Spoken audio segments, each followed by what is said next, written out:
Hi guys! Hello! Welcome back to another vlog. Ayan, another vlog, another series of kwentuhan about what happened today. Today, hindi ko lang talaga mapalampas yung experience na to para i-share sa inyong lahat what happened today. Ayan. Para naman, pag nandito na kayo sa Amerika, alam nyo na kung paano mag-respond or hindi lang sa alam nyo na kung paano mag-respond, kundi alam nyo na nangyayari ito dito sa Amerika. Hindi lang naman nangyayari ito sa akin just because I am Asian or just because bago ako dito sa facilities na to or what. So, ito yung nangyari. Kain muna tayo. Kumakain ako ng avocado ngayon. Tapos, hindi ako makain before, at least 2 hours before sleeping. Pero, mabilis lang naman ma-digest itong avocado eh. Anyway, it's all 1:14 pa naman. And mga 2 o'clock pa naman ako patutulog or 2:14. So, milk lang tsaka avocado. Nag-crave na pag-uwi ko.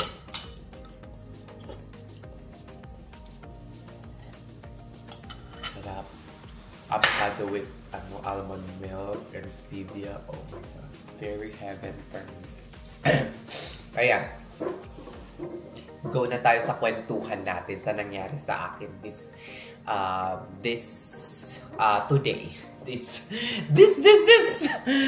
Ayan. Yun. Kwento ko lang sa inyo yung nangyari. Nung maaga pa lang, siguro mga 4:30 or 5 o'clock, itong taong to, bigyan ko lang kayo ng quick background. Siya ay isa sa mga kasamahan ko or colleagues ko sa trabaho. So, ang siste, itong taong ito ay favorite na mang-provoke ng mga colleagues niya or magbigay ng side comment, magbigay ng hindi magandang comment sa mga kasamahan niya or sa mga fellow nurses niya. Yun yung napapansin ko. Pero hindi ako kinikibo since hindi pa naman nangyayari sa akin o hindi pa naman nag-ano sa akin. Nag-happen. So, ito yung nangyari. So, nung 4:30, nasa station ako noon.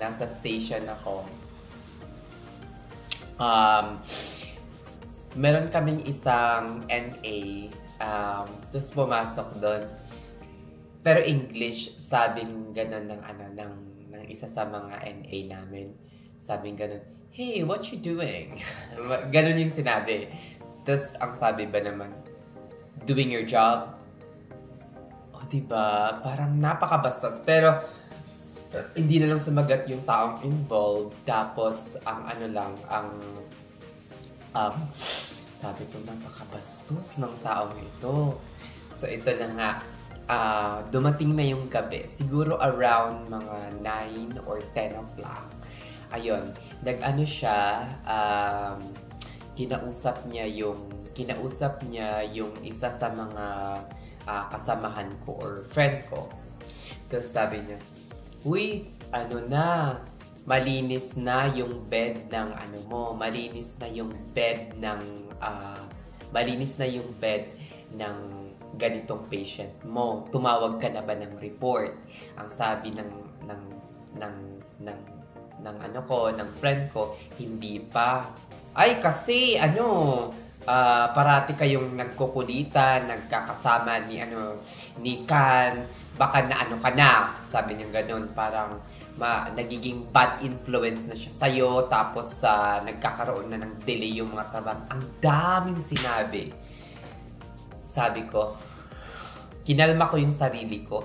Ang una kong naisip ko, kumprontahin ko sana, pero sabi ko, no, I will not do that. Kasi kung kukumprontahin ko to, ako lang yung magmumukhang masama or ako lang yung, sabi ko, no, I'm not gonna step down into his level. I calm myself. Nandun ako sa room nun, sa ibang room. Pero rinig na rinig ko.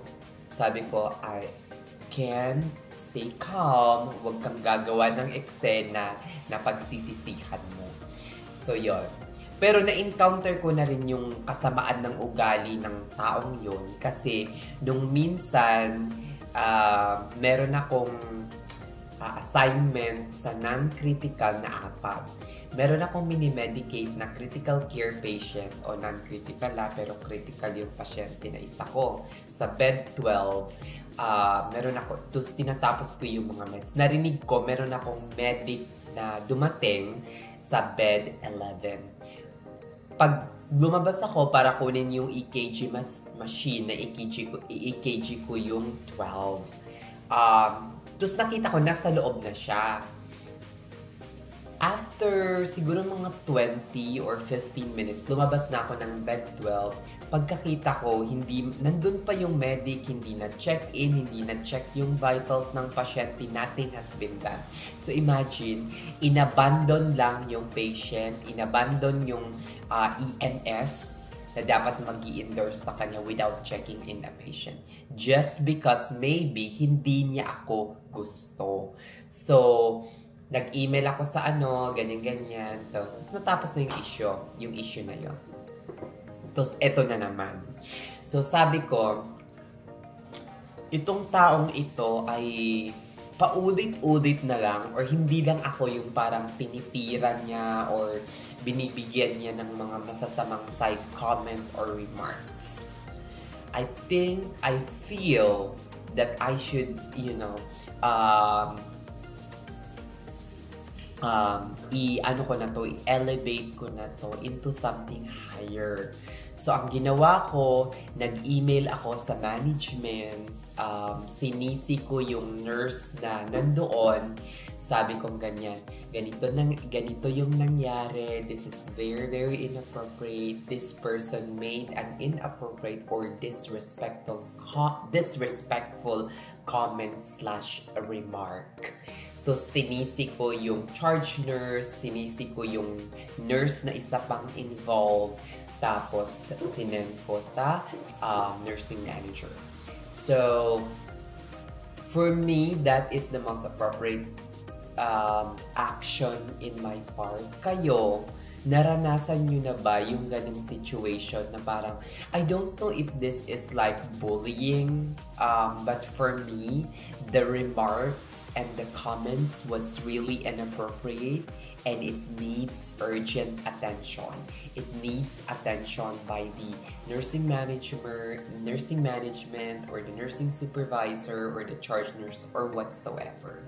Hindi na ako gumawa ng eksena, hindi na ako I just emailed the nurse manager so that, alam ko na, of course, that person, hindi siya purong puti or, American. Yun na yun. Pero American passport for sure itong taong ito. So, hindi rin Pinoy or Asian yung taong involved. Just to clarify lang naman. So, kayo, nakaranas na ba kayo ng ganitong type of bullying? I don't know if this is bullying or this person is just trying to provoke me. So, for me, what I did is appropriate on my side or in my own opinion. Kayo, kung nakaranas na kayo ng ganitong side comment or inappropriate remarks, what will you do? Kung hindi pa, what will you do kaya? Ano sa tingin niyo yung tama? Tama kaya yung ginawa ko na ni-raise ko yung concern ko sa nursing manager or dapat na nahimik na lang ako para wala ng gulo?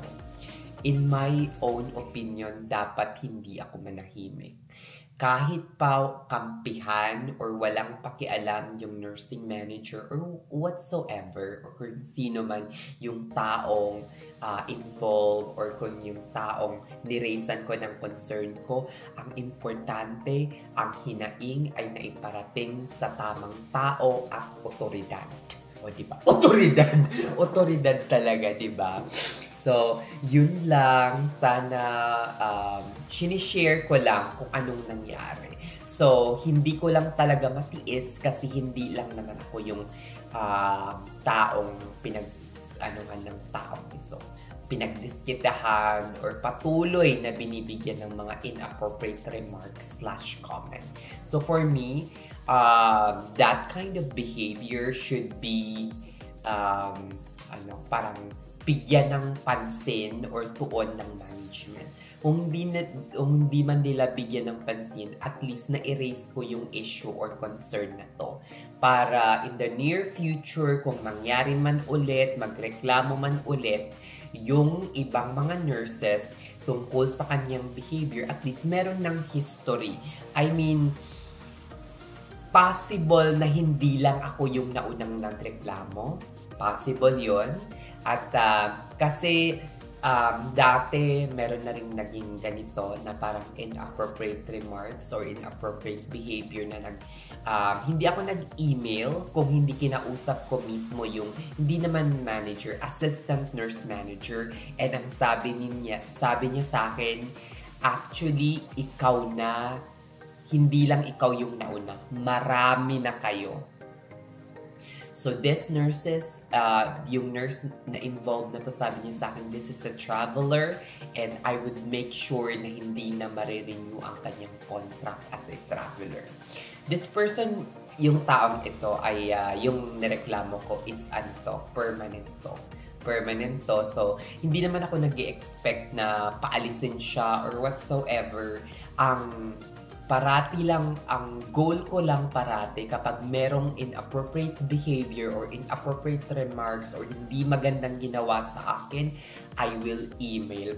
Pagod na ako makipagtalo, makipagbangayan sa mga colleagues or nurses na wala namang kwenta at hindi karapat-dapat at hindi deserve ng aking laway.